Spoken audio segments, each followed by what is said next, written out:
साहेब, AC मध्ये बसणारी पोरं दंगलीमध्ये आज जात नाही, जातात तुमची आमची लेकरं, तुमची आमची भाऊ. म्हणून ही कविता, तिचं नाव चल दंगल समजून घेऊ.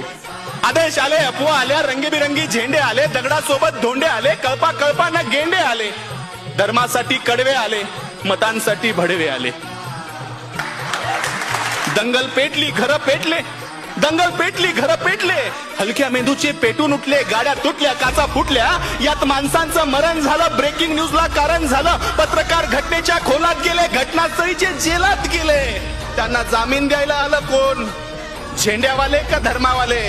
आले माय, बाप आणि भाऊ. चल दंगल समजून घेऊ, खरं खोटं तपासून पाहू. की हे जे काल झालं, हे जे काल झालं त्यात फक्त गरिबाचं हाल झालं.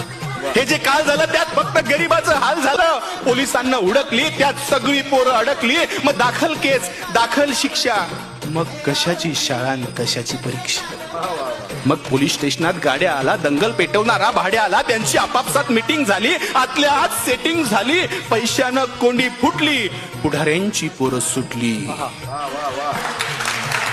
असं सगळं घडतं दंगलीच्या भोवताल, असं सगळं घडतं दंगलीच्या भोवताल. पेटवणाऱ्याची सुटतात, बाकी भाकरीसाठी मवताल.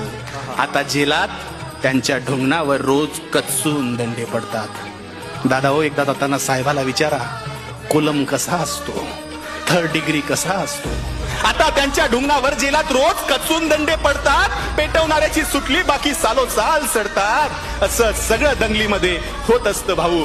चल दंगल समजून घेऊ, खरं खोटं तपासून पाहू.